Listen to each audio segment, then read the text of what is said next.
Bismillahirrahmanirrahim. Assalamualaikum warahmatullahi wabarakatuh.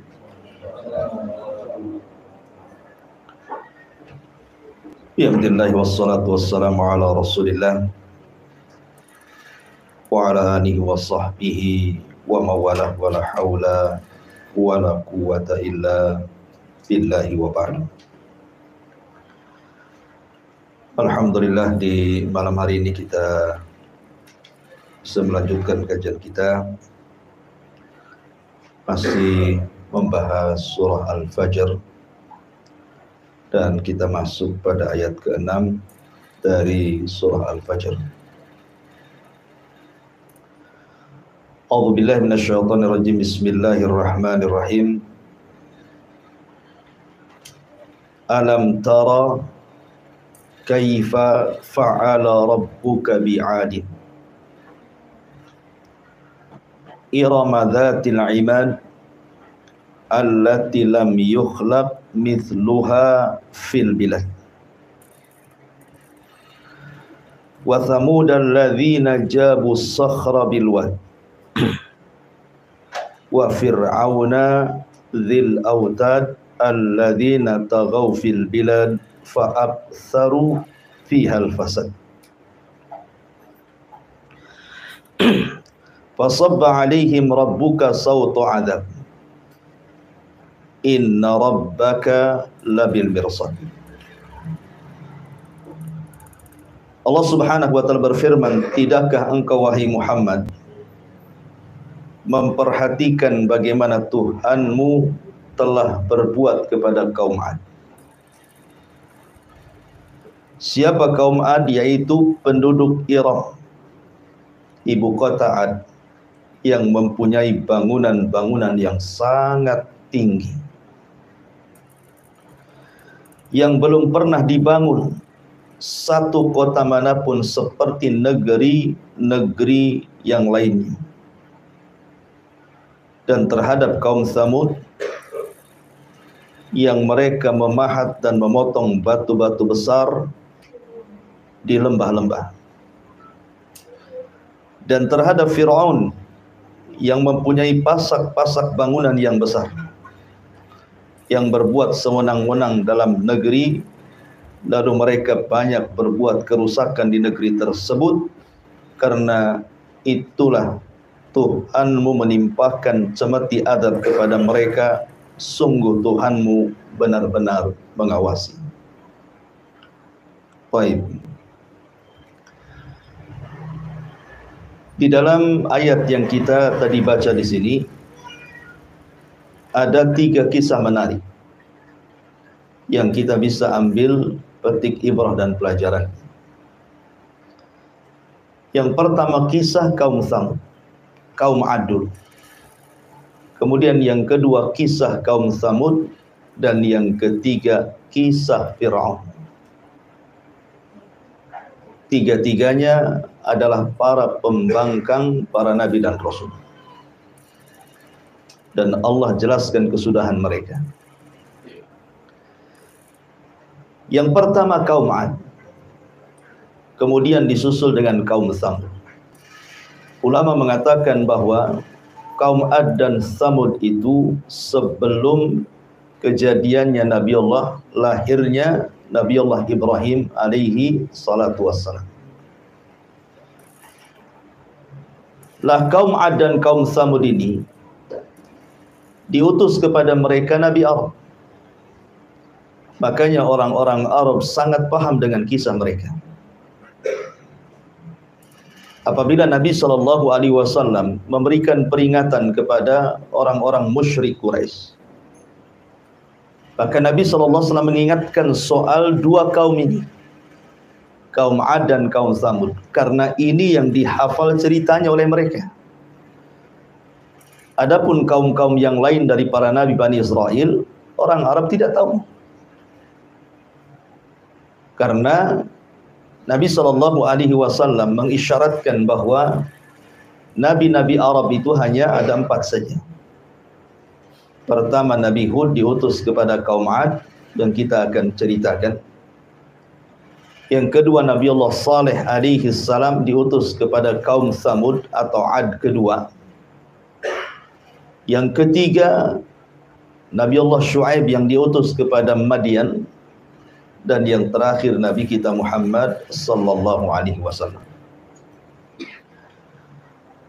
Ma'asyiral muslimin yang dimuliakan Allah Subhanahu wa taala. Kaum Ad dan kaum Tsamud ini kedua kaum yang sama jenisnya. Artinya mereka diberikan banyak kenikmatan yang nanti saya akan sebutkan. Dan mereka kaum yang tidak pernah diciptakan sebelumnya, memiliki badan-badan yang sangat besar, melebihi besarnya kaum Nuh sendiri. Padahal Nuh itu duluan. Baru setelah itu Nabi Allah Hud diutus kepada Ad dan Nabi Allah Saleh diutus kepada Tsamud. Tetapi fisik mereka melampaui fisiknya kaum. Makanya nanti Allah katakan fazadahum bastah. Fisik mereka itu besar-besar. Bahkan dalam kisah Israiliyat, karena fisik mereka besar, sehingga kalau mereka menyerang sebuah kaum, tidak perlu banyak-banyak kirim pasukan. Cukup 2-3 orang saja, itu sudah bisa menghancurkan sebuah kabilah. Dilempari batu saja, hancur itu kabilah. Jadi tidak perlu banyak-banyak itu ya, satu kaum Ad menyerbu sebuah kabilah. Diutus saja 1-2 orang, itu sudah hancur. Karena mereka diberikan kekuatan yang itu harusnya disyukuri, tetapi mereka kufur. Baik, bagaimana kisahnya? Kita urut. Ma'asyiral muslimin yang dimuliakan Allah Subhanahu wa taala. Ketika era Nabi Allah Nuh alaihi salatu wassalam, dan terjadi tufan yang merupakan azab kepada kaum Nabi Nuh karena mereka melakukan kesyirikan dan diutus Nuh, mereka tidak sadar. Dan mereka menyembah berhala-berhala yang ma'ruf menurut orang-orang Arab. Allah mengatakan la tadarunna waddan wala suwa'an wala yaghutsa wa ya'uqa wa nasra. Jangan kalian tinggalkan Wad, Yaghus, Ya'uq, Suwa dan Nasr. Ini amanatnya para pembesar kaum ketika Nuh berusaha untuk memalingkan sesembahan-sesembahan itu ke dalam tauhid. Ketika kemudian Nuh alaihi salatu wassalam berdakwah siang malam, bahkan Nuh itu berdakwah 950 tahun, bukan waktu yang singkat, lama. Tapi tidak ada tanda-tanda kaumnya beriman. Justru kaumnya malah hendak mencelakakan. Dari situ Nuh kemudian berdoa kepada Allah dan mengatakan, Rabbi inni maghlubun fantasir. Ya Rabb, aku akan dikalahkan oleh mereka, tolong aku. Maka Allah Subhanahu wa taala merintahkan untuk membuat kapal. Singkat cerita, akhirnya ketika azab Allah Subhanahu wa taala mau turun, maka Nuh diperintah untuk masuk ke dalam kapal, membawa 3 putranya dan beberapa orang yang beriman serta beberapa binatang berpasang-pasangan. Maka datanglah banjir yang sangat besar, perpaduan hujan dan air yang muncrat dari bumi. Jadi satu. Kita aja di Batam nih, kalau hujan 3 hari berturut-turut banjir. Bagaimana pula dengan hujan yang kemudian disatukan dengan air bumi. Air bumi dilautkan ke daratan, ditambah pula dengan hujan. Tentu akan semakin besar banjirnya. Sampai itu digambarkan ketika Nuh alaihi salatu wassalam hendak menyelamatkan salah satu putranya namanya Yam, atau menurut ahli kitab disebut Kan'an. Apa kata Nuh? Irkam ma'ana. Wahai anakku, naiklah ke perahu. Tetapi anaknya degil dan mengatakan sa'awi ilal jabal. Biarkan, aku akan naik saja ke gunung, enggak akan sampai banjir ini ke gunung. Tetapi Nuh mengatakan tidak ada yang selamat hari ini, nak naik. Namanya Nuh, lihat anaknya walaupun kafir, masih ada namanya sifat bapak itu kasihan dengan anaknya, masih pengen menyelamatkannya. Tetapi karena memang Yam atau Kan'an ini tidak mau juga, maka Allah mengatakan innahu laisa min ahlik. Tinggalkan Nuh, dia bukan keluargamu lagi. Maka Nuh meninggalkan yang akhirnya seluruh manusia tenggelam dan binasa karena Nuh berdoa kepada Allah, la tadhar 'alal ardi minal kafirina dayyara. Jangan kau tinggalkan satu jiwa kafir masih hidup di bumi. Itu doanya Nuh. Menunjukkan apa? Tidak ada manusia yang hidup. Alasannya apa? Intadharhum, kalau engkau biarkan satu saja hidup dari mereka, maka mereka akan melahirkan orang-orang yang fajir, yang jahat-jahat. Intinya bahwa setelah banjir bandang ini, maka kemudian Nuh alaihi salam diselamatkan di sebuah bukit namanya Judi di Irak. Disitulah permulaan kehidupan manusia yang baru. Karena yang hidup hanya di perahu Nuh saja. Lah Nuh alaihi salatu wassalam itu ma'ruf memiliki 3 anak yang masih hidup dan 1 mati. Yang 1 kafir ya. Yang 3 namanya Syam, dan itu Abul Arab, seluruh orang-orang Arab turunan Syam. Ya. Kemudian ada Ham, dan itu bapaknya orang-orang Romawi dan orang-orang yang berkulit hitam.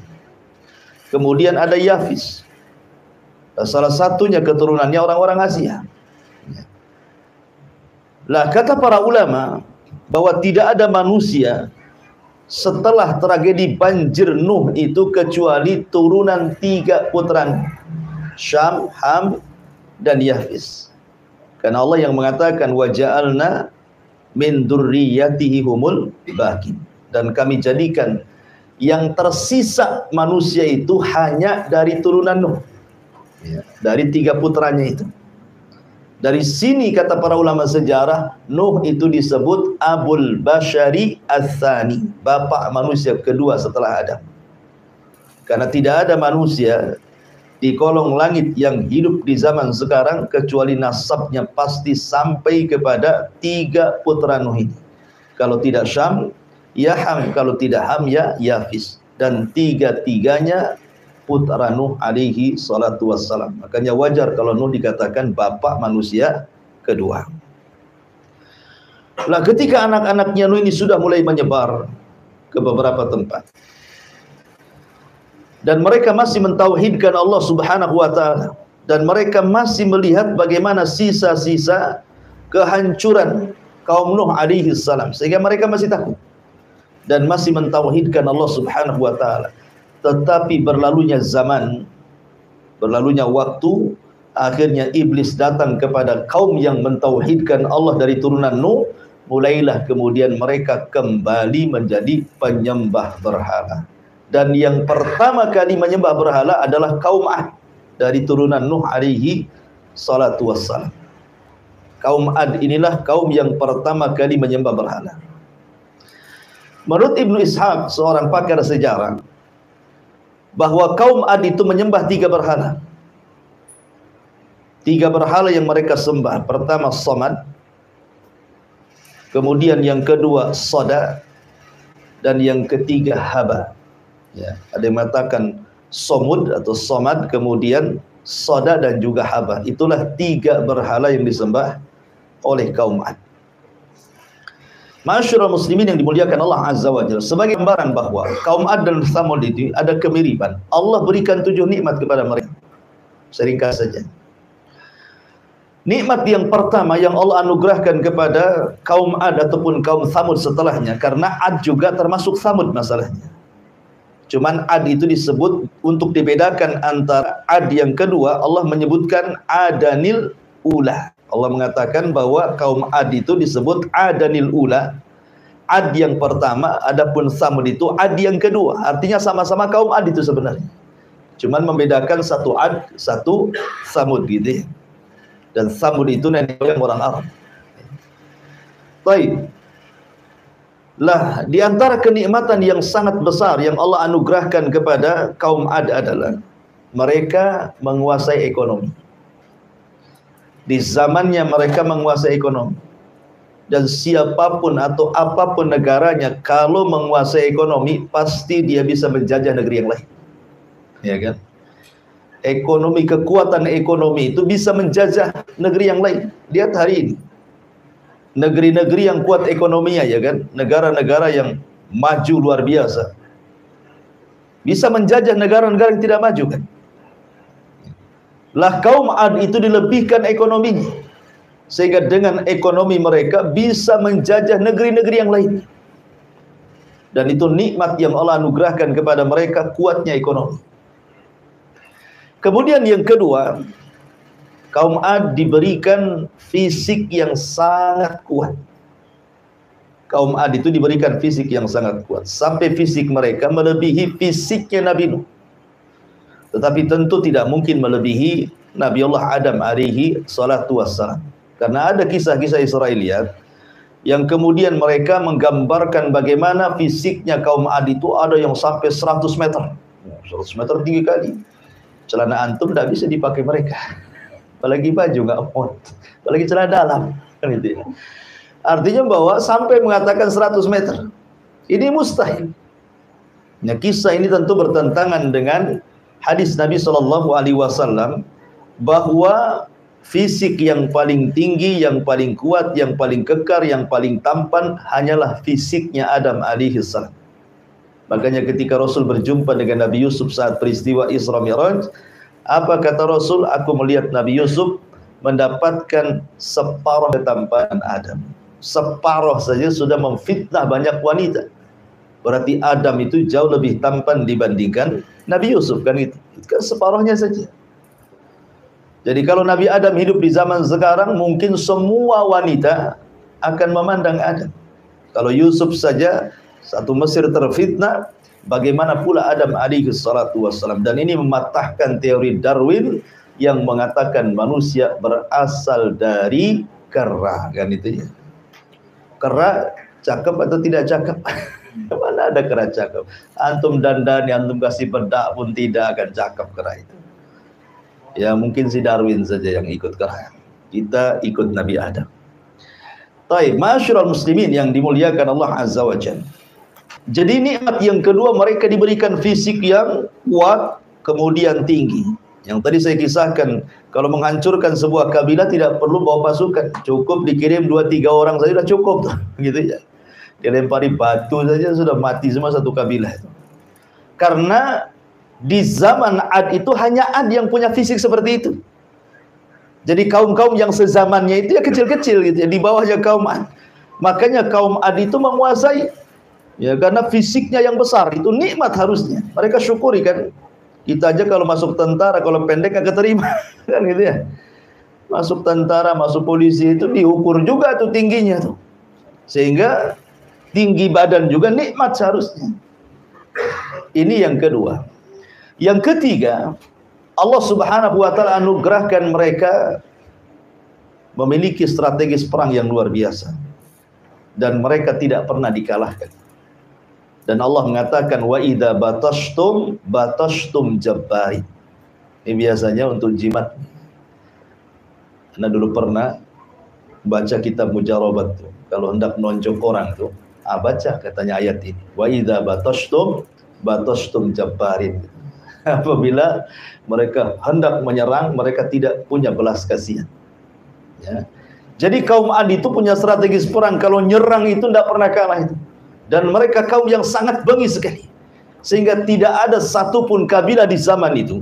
Karena kan belum ada negara-negara saat sekarang gitu ya. Masih kabilah-kabilah juga, umatnya juga belum banyak di zaman itu.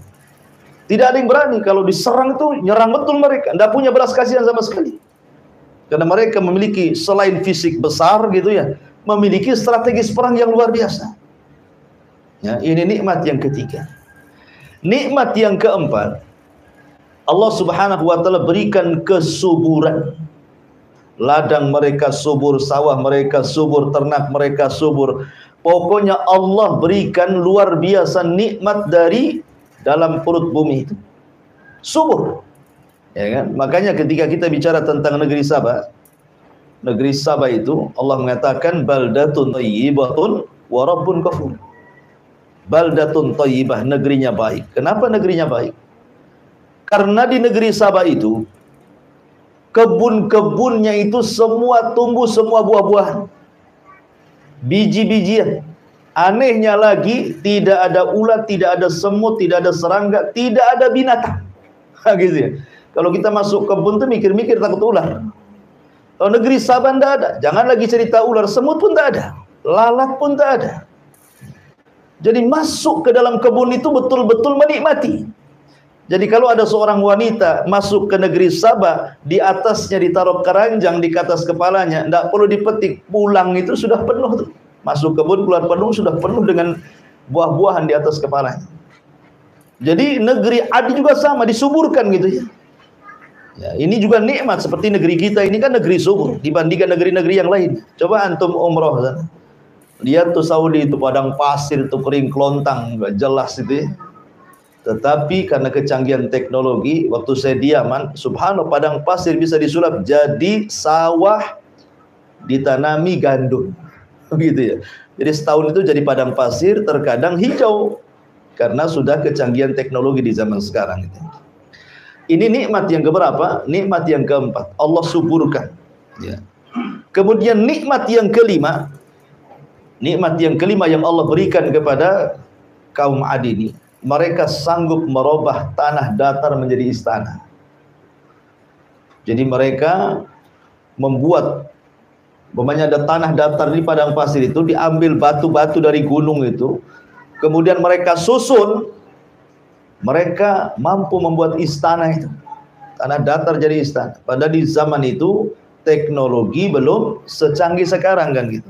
Belum ada belko, alat berat. Tetapi bagaimana Allah Subhanahu wa taala berikan kekuatan mereka bisa menyulap tanah datar jadi istana. Bahkan yang nomor 6 yang luar biasa lagi, bukan hanya itu, bukit-bukit itu dipahat kemudian memiliki seni tingkat tinggi dan menjadi rumah-rumah singgah, bukan untuk ditempati, hanya untuk kebanggaan dan kesombongan saja. Jadi kalau mereka sudah jadi itu, mereka naik, kemudian ada orang lewat itu, maka diejeknya. Lihat rumahku jauh lebih indah dibandingkan rumahmu. Dia hanya untuk ejek-ejekan, hanya untuk kesombongan saja. Ya. Kemudian yang kelima, yang terakhir, bahwa kaum Ad oleh Allah Subhanahu wa taala, ini nikmat yang paling besar dari 6 nikmat itu, diutus kepada mereka seorang nabi. Ini tidak ada nikmat melebihi diutus seorang nabi. Ya. Siapa yang diutus? Nabi Allah Hud alaihi salatu wassalam. Hud diutus kepada kaum Ad. Ma'asyiral muslimin yang dimuliakan Allah Subhanahu wa taala, sedikit saya akan bacakan beberapa ayat Al-Qur'an tentang kisah kaum Ad. Di dalam surah Al-A'raf ayat 69. Surah Al-A'raf ayat 69. Allah mengatakan, awa ajibtum an ja'akum dzikrum mir rabbikum ala rajulin minkum liyunzirakum. Dan herankah kalian bahwa ada peringatan yang datang dari Tuhan kalian melalui seorang laki-laki dari kalangan kalian sendiri untuk memberikan peringatan kepada kalian. Jadi Allah Subhanahu wa taala utus Hud kepada mereka. Kenapa kalian heran? Makanya dalam ayat yang lain Allah mengatakan, wa ila adin akhahum hudan, dan kepada kaum Ad Allah utus saudara mereka. Siapa? Nabi Allah Hud. Kenapa Allah bahasakan saudara? Karena Hud alaihi salatu wassalam itu hidup di tengah-tengah mereka. Jadi kaum Ad itu tahu siapa Hud, mulai dari oroknya sampai kemudian besarnya, sampai dewasanya, sampai diangkatnya jadi nabi, mereka tahu. Dan Allah sudah persiapkan gitu ya. Karena Allah Subhanahu wa taala kalau mengutus seorang nabi dan rasul itu dicomot dari kaumnya. Makanya Allah mengatakan dalam Al-Qur'an, bagaimana Allah Subhanahu wa taala berfirman tentang Nabi sallallahu alaihi wasallam, gimana, walaqad ja'akum rasulun min anfusikum azizun 'alaihi ma anittum harisun 'alaikum bil mu'minina raufur rahim. Dan sungguh Allah telah utus kepada kalian seorang rasul dari jenis kalian, dari jenis kalian manusia, dari daerah kalian sendiri. Jadi mereka sudah paham siapa Hud itu sebenarnya. Kemudian fitrah dakwah seorang nabi itu pasti mendakwakan tauhid. Yang pertama didakwahkan adalah dakwah tauhid. Tapi sebelumnya Hud alaihi salatu wassalam berusaha untuk mengingatkan nikmat. Pentingnya kita diingatkan nikmat, ikhwan, supaya jangan kufur. Ya. Makanya kemudian Allah mengatakan wadhkuru ij'alakum khulafa min ba'di nuhin wa zadakum fil khalqi bastah fadhkuru ala Allah la'allakum tuflihun. Kata Hud kepada kaum Ad, ingatlah ketika dia menjadikan kalian sebagai pengganti-pengganti kaum Nuh. Kalian ini pewaris kaum Nuh. Ya. Kemudian dan Allah subhanahu wa ta'ala telah lebihkan kalian dalam kekuatan tubuh dan perawakan kalian. Maka ingatlah akan nikmat-nikmat yang Allah anugerahkan kepada kalian supaya kalian beruntung. Jadi kaum Hud ini diingatkan oleh Nabi Allah Hud supaya jangan lupa nikmat. Allah sudah berikan ekonomi yang baik, Allah sudah berikan tanah yang subur, Allah sudah berikan fisik yang kuat, kalian bisa ditakuti oleh bangsa-bangsa yang lainnya. Maka syukurnya cuma satu, tauhidkan Allah, tinggalkan haba, tinggalkan somut, tinggalkan sodah. Patung-patung kali itu nggak ada gunanya gitu ya. Karena itu bentuk kekufuran nikmat. Jadi Hud mengajak mereka kepada tauhid, ani'budullaha wattaqu, sembahlah Allah dan bertakwalah kepada Allah azza wajalla. Dan begitulah dakwah para nabi, dimulai dari tauhid. Bendera dakwah para nabi itu dimulai dari tauhid. Dan itu Allah subhanahu wa ta'ala katakan walaqad ba'athna fi kulli ummatir rasulan ani'budullaha wajtanibu taghut. Dan sungguh kami utus pada tiap-tiap umat seorang rasul utusan, tugas mereka hanyalah meneriakkan sembahlah Allah, tauhidkan Allah, jauhi sesembahan selain Allah alias taghut. Ya. Kemudian Allah subhanahu wa ta'ala ingatkan lagi dari lisan Yahud kepada kaum Ad itu, atabnuna bi kulli ri'in ayatan ta'basun wa tattakhiduna masani'a la'allakum takhludun. Apakah kalian mendirikan pada tiap-tiap tanah yang tinggi tempat-tempat bangunan-bangunan yang berfungsi sebagai tanda-tanda bagi orang-orang yang lewat untuk bermain-main? Kemudian di tempat-tempat tersebut kalian mengambil hanya untuk olok-olokan orang yang melewat, dan kalian membuat benteng-benteng, yakni penampungan-penampungan air di bawah tanah. Maksudnya seolah-olah kalian merasa akan dikekalkan selamanya. Jadi keyakinan orang kaum Ad juga, mereka sama sekali tidak yakin tentang kehidupan akhirat. Mereka merasa mereka itu akan hidup selamanya begitu. Makanya mereka membuat tampungan-tampungan di bawah rumah itu, air-air seolah-olah mereka tidak akan mati. Bahkan celakanya mereka memiliki pemahaman dahriyah. Kalaupun mereka itu mati, yang menjadikan mati itu hanya waktu yang berjalan saja. Kami hidup dan mati itu hanya waktu saja. Nah, gitu ya. Ini kan pemahaman orang ateis. Jadi orang ateis sudah ada sejak zaman dulu. Ya, yang enggak mengakui ketuhanan gitu ya. Yang menganggap bahwa kita mati dan hidup itu hanya berjalannya waktu saja. Itulah keyakinan taraf, keyakinan kaum Ad, dan mereka berusaha untuk mengejek siapa? Nabi Allah Hud alaihi salatu wassalam. Dan umumnya ikhwan, para nabi itu bukan ditentang orang-orang lemah, tidak. Umumnya para nabi itu ditentang orang-orang kuat. Para pejabat, orang-orang kaya, para pemimpin, itu yang menentang para nabi sebenarnya. Padahal tidaklah Nabi diutus kepada sebuah umat untuk berpolitik. Nabi itu bukan untuk berpolitik diutus, bukan untuk merebut kekuasaan, tidak. Ya. Bukan untuk menggalang umat, kemudian melakukan pemboikotan atau mencalonkan diri jadi pemimpin capres, enggak. Ya.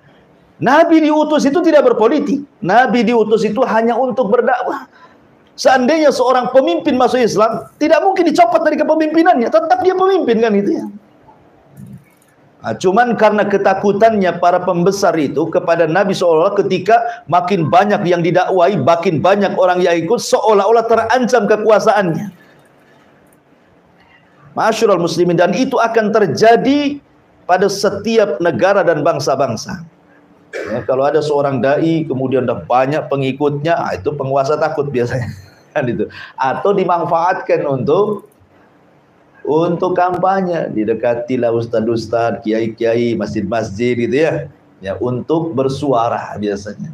Karena paling efektif kampanye itu lewat tokoh-tokoh agama, karena paling banyak pengikutnya masalahnya kan itu.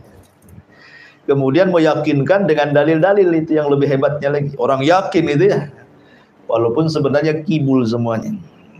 Taib, bayangkan Allah mengatakan di sini, qalal mala'ul ladzina kafaru min qaumihi. Pemuka-pemuka orang-orang kafir dari kaumnya berkata, inna lanaraka fi safahatin wa inna lanadhunnuka minal kadhibin. Kata mereka, sesungguhnya kami benar-benar memandang engkau wahai Hud kurang akal, dan sesungguhnya kami menganggap engkau wahai Hud adalah pendusta. Setiap dai pasti akan dilabeli dengan dua label ini. Ya, setiap dai yang mendakwakan tauhid loh ya. Setiap dai yang mendakwakan tauhid pasti akan dilabeli dengan dua sifat ini. Pertama dikatakan kurang akal, yang kedua pendusta. Coba saja kalau antum berdakwah tauhid, antum buatlah channel di YouTube gitu kan. Antum berantas kesyirikan. Antum berantaslah itu penyimpangan terhadap sunnah Nabi SAW. Oh, besoknya sudah ada itu yang nyaut, itu yang jawab. Kan gitu ya. Oh, ini orang gila, mecah belah. Itu macam-macam ngomongnya. Karena memang tabiat dakwah seperti itu. Nabi lo dikatakan pendusta, tukang sihir, tukang tenun, macam-macam Rasul itu. Maka Nabi Hud pun kurang lebih saja. Ketika Hud alaihi salatu wasallam mengatakan, ya qaumi ibudullaha ma lakum min ilahin ghairu afala tattaqun. Wahai kaumku, sembahlah Allah. Tidak ada sesembahan selain daripada Allah Subhanahu wa taala. Tidakkah kau bertakwa? Maka mereka mengatakan, wahai Hud, kau ini orang gila, ngapain kau berdakwah? Kau ini pendusta. Maka Hud mengatakan dengan lembut, ingat, ini juga salah satu tariqah dakwah gitu ya. Para nabi itu diceritakan dalam Al-Quran untuk diambil pelajaran. Ketika kaum Hud itu berusaha dengan sangat keras, kasar gitu ya, menuduh macam-macam kepada Hud, tetapi Nabi Allah Hud menganggap dan membalas dengan kelembutan. Katakan kepada Nabi SAW, wa in kunta faddan ghalidhal qalbi lan faddu min hauli. Kalau engkau keras kepala wahai Muhammad, kau kasar kepada kaummu, maka mereka akan lari dari kamu. Makanya kelembutan itu asas dakwah. Apa kata Hud? Ya qaumi laisa bisafahatun walakinni rasulun mir rabbil alamin. Aku tidak gila, aku waras. Akan tetapi Allah mengutusku menjadi nabi kalian, menjadi rasul kalian yang membawa amanah dari Allah Subhanahu wa taala. Uballigukum risalati rabbi wa ana lakum nasihun amin. Akulah menyampaikan amanat Tuhanku kepada kalian saja, dan saya adalah penasehat yang amanah yang Allah tunjuk untuk mendakwai kalian. Ma'asyiral muslimin yang dimuliakan Allah Subhanahu wa taala. Intinya bahwa Hud alaihi salam terus mendakwai kaumnya dan para pembesar. Tetapi Allah Subhanahu wa ta'ala takdirkan memang kaum itu mendustakan para nabinya. Makanya Allah mengatakan kadzabat adanil mursalin. Kadzabat adun al mursalin. Telah mendustakan kaum Ad para rasul. Ya. Makanya ketika kemudian mereka mungkin sudah capek gitu ya. Mungkin bahasa kitanya sudah bosan dengan ucapan-ucapan Hud ini. Kemudian mereka mengatakan, ya Hud, ma ji'tana bibayyinatin wa ma nahnu bitariki alihatina an qaulika wa ma nahnu laka bimu'minin. Mereka kaum Ad mengatakan, wahai Hud, engkau tidak mendatangkan satu bukti yang nyata kepada kami kalau engkau seorang nabi. Engkau hanya manusia biasa. Kami makan, kau makan. Kami jalan, kau berjalan. Kau ke pasar, kami juga ke pasar. Untuk apa kami ikuti orang yang sama dengan kami, gitu maksudnya. Mereka mengatakan kaum Ad ini, wahai Hud, engkau ini tidak ada bukti kalau kau seorang nabi. Dan kami tidak akan meninggalkan atau tidak pernah meninggalkan Tuhan-Tuhan kami gara-gara ucapanmu. Dan kami selamanya tidak akan beriman. Kata kuncinya langsung mereka keluarkan. Tidak akan beriman. Kemudian mereka mengatakan, innaqul inna qulu illa taraka ba'du alihatana bisu. Kami hanya mengatakan bahwa sebagian sembahan kami telah menimpakan penyakit gila kepada kalian. Boleh jadi engkau itu wahai Hud kewalat dengan sesembahan kami katanya. Makanya sekarang kau jadi gila katanya, gitu maksudnya ya. Ya. Jadi ketika Hud kemudian berusaha memperingatkan umatnya, janganlah sembahlah patung-patung itu. Patung-patung itu tidak membawa manfaat, tidak membadaratkan, bahkan akan mengancam azab kepada kalian. Mereka mengatakan, lihat, jangan-jangan Hud gila itu gara-gara ditimpa oleh Tuhan-Tuhan kami. Kewalat dia dengan kami, itu bahasanya. Ya. Maka kemudian mereka mengatakan, lain ata'tum basyaram mislukum, lain ata'tum basyaram mislakum innakum idzan la khasirun aya'idukum annakum idza mittum wa kuntum turaban wa idzaman annakum mukhrajun. Dan sesungguhnya kalian menaati manusia seperti kalian, niscaya kalian akan benar-benar rugi. Apakah jika ia menjanjikan kepada kalian bahwa bila kalian telah mati dan telah menjadi tanah, kemudian telah menjadi tulang belulang, kalian sungguh akan dikeluarkan dari kuburan kalian? Hayhat, hayhat lima tu'adun. Jauh sekali kebenarannya, mustahil. Mereka sudah mulai menentang, mustahil. Karena kemudian mereka tidak mau beriman lagi. Dan yang lebih parah lagi, mereka nantang. Ya, nantangnya apa? Minta azab dari Allah Subhanahu wa taala. Coba. Ya, tapi begini ya, mukjizatnya Nabi Hud itu luar biasa. Hud itu diberikan mukjizat oleh Allah. Apa mukjizatnya? Tawakal yang kuat. Hud itu diberikan oleh Allah mukjizat berupa tawakal. Jadi tawakal itu jadi mukjizat dia. Coba bayangkan. Kaum Ad itu kan besar-besar. Kemudian tentaranya kuat-kuat. Kalau menghancurkan kaum sebentar saja. Tapi mereka tidak bisa menyentuh Hud. Ya kan? Bahkan Hud alaihi salatu wassalam sampai kemudian mengatakan, min dunihi fakiduni jami'an la tungzirun, katanya. Kalau kalian tidak suka denganku, kata Hud, kumpulkan kaum Ad semuanya, serang aku sekarang, jangan ditunggu-tunggu waktunya.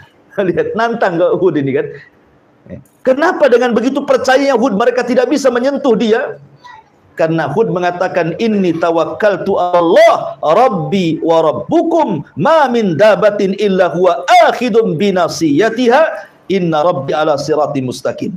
Sesungguhnya aku bertawakal kepada Allah Tuhanku dan Tuhan kalian. Tidak ada satupun makhluk bergerak yang bernyawa, melainkan dialah yang memegang ubun-ubunnya. Sungguh Tuhanku di jalan yang lurus lagi adil.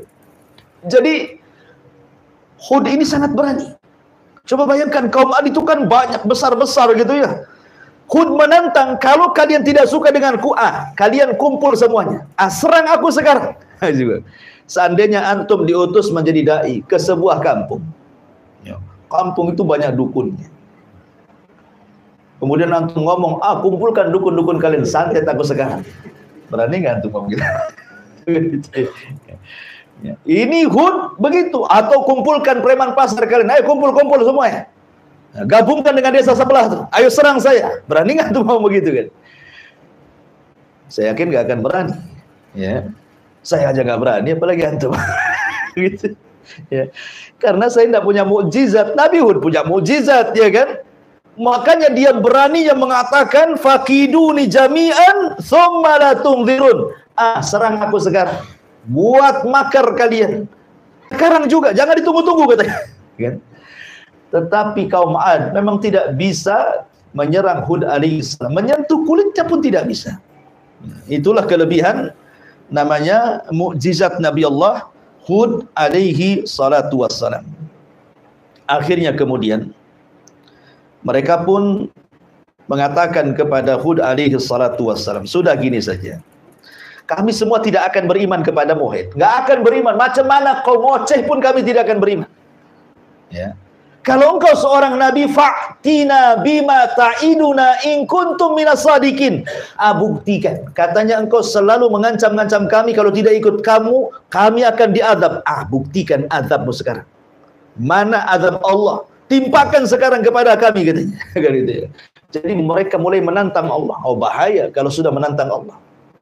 Kalau sudah menantang Allah bahaya. Ketika mereka sudah ngomong seperti itu, apa yang terjadi? Akhirnya Allah kirim paceklik yang berkepanjangan. Ada yang mengatakan 3 tahun tidak turun hujan, sehingga tanah menjadi kering kelontang. Tidak ada yang tumbuh satu tumbuhan. Binatang-binatang pada mati. Manusia sudah mulai kelaparan. Nikmat Allah sudah mulai dicabut karena mereka kufur kepada Allah Azza wa Jalla. Kebiasaan kaum Ad, kalau ada musibah maka mereka akan mengutus 70 orang pilihan dari orang-orang berakal mereka. Kemana? Ke haram. Ya, karena Ad itu posisinya di Ahqaf. Ahqaf itu gunung pasir, disebut Ahqaf namanya. Dan di dalam Al-Quran Allah jadikan 2 nama surat. Hud Allah jadikan nama surat, suratul Hud. Kemudian Ahqaf Allah jadikan nama surat juga, suratul Ahqaf. Ya kan? Jadi dua-duanya jadi nama surat tuh. Kalau Ahqaf itu artinya gunung pasir, letaknya antara Hadraul Maut dan Oman. Tengah-tengahnya itu Ahqaf. Disitulah kaum Ad tinggal.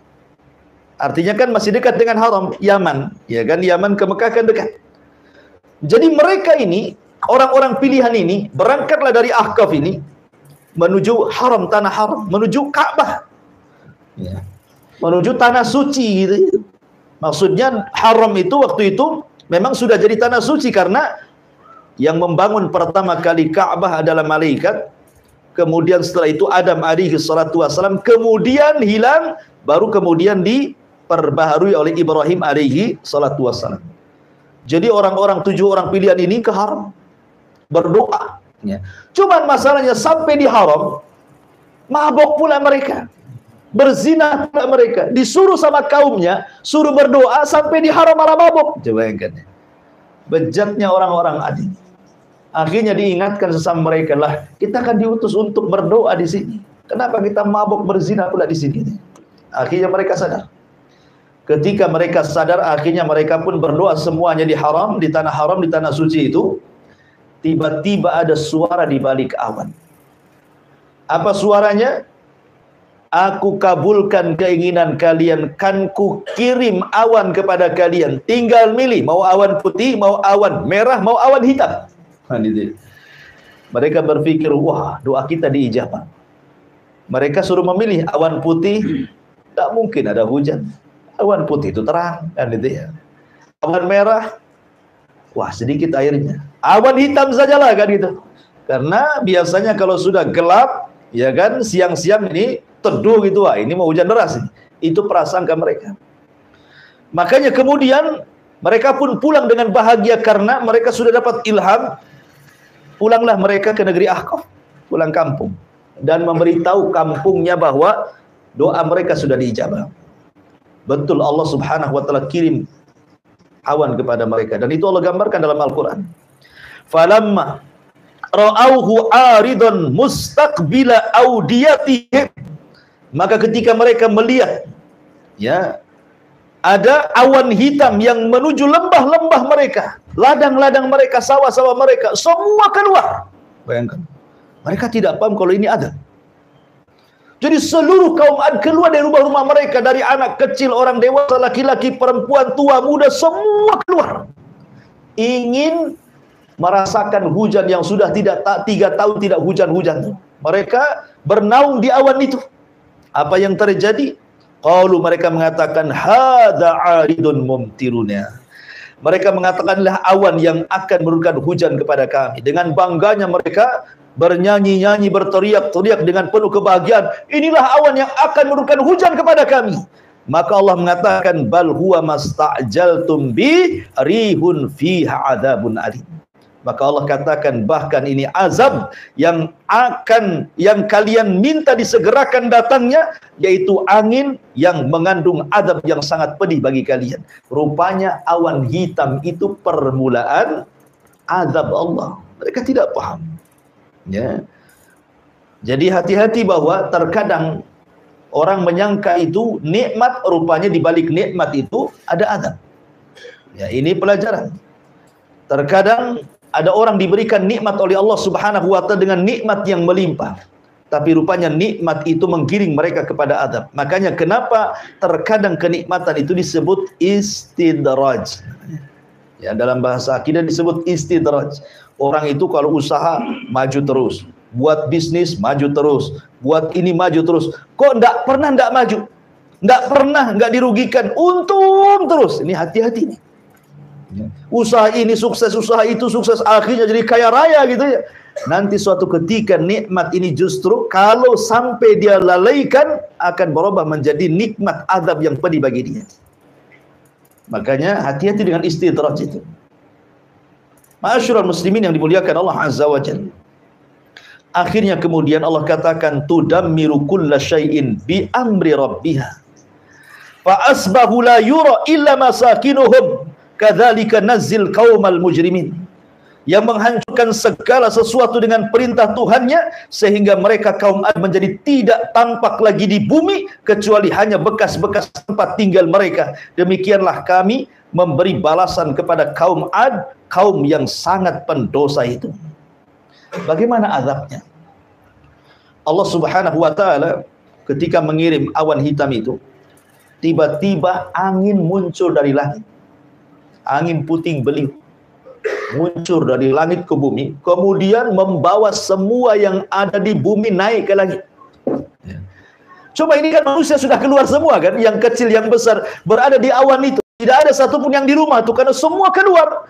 Rupanya datang angin menyapu orang-orang ini, mengangkat ke langit. Mereka diputar-putar di puting beliung itu. Sampai-sampai Allah Subhanahu wa taala mengatakan sakharaha alaihim sab'a layalin wa thamaniyata ayyam husuman fataral qauma fiha sar'a ka'annahum a'jazun nakhlin khawiyah. Allah menimpakan angin itu kepada mereka selama 7 malam 8 hari terus menerus tidak berhenti. Maka kami melihat kaum Ad pada waktu itu mati bergelimpangan seperti batang-batang pohon kurma yang telah kosong dan laku. Artinya ketika anginnya selesai, badan-badan mereka jatuh ke bumi, mereka nancap seperti tunggul-tunggul kurma. Lihat bagaimana Allah Subhanahu wa taala azab kaum Ad seperti itu. Adapun Nabi Allah Hud, sebelum azab ini datang dia sudah pergi duluan. Bersama siapa? Bersama kaumnya yang beriman yang tidak banyak itu menuju mana? Menuju Hijr. Ya. Hijr itu di mana? Makanya ada suratul Hijr. Dalam Quran itu ada suratul Hijr kan? Ya. Hijr itu tengah-tengah antara Hijaz. Hijaz itu Mekah dan Madinah. Ya. Dan Syam, tengah-tengahnya itu Hijr. Ada yang mengatakan Yordania dan Hijaz, tengah-tengahnya itu Hijr. Disitulah kemudian Nabi Allah Hud alaihi salatu wassalam meninggal dunia.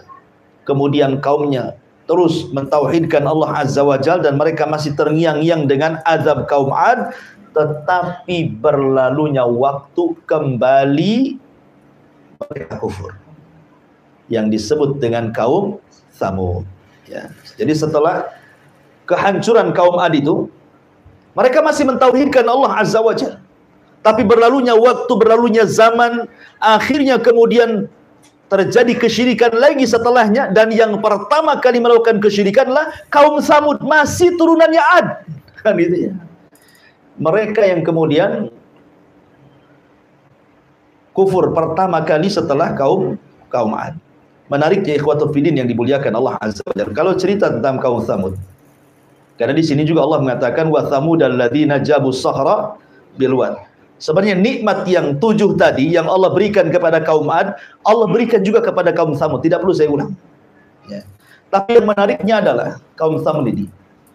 Kaum Tsamud ini Allah berikan seekor unta.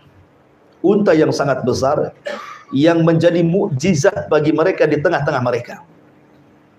Unta itu cukup bisa diminum air susunya oleh banyak kabilah kaum Tsamud. Berarti menunjukkan unta itu besar, bukan unta kecil kan itu. Karena beberapa kabilah bisa minum dalam 1 hari dari susunya air unta itu. Ini nikmat yang luar biasa. Tinggal diambil saja susunya, selesai. Ya.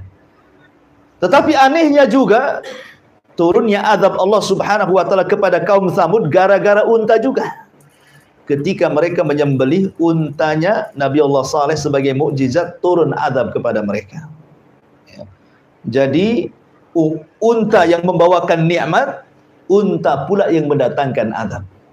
Bagaimana kisahnya?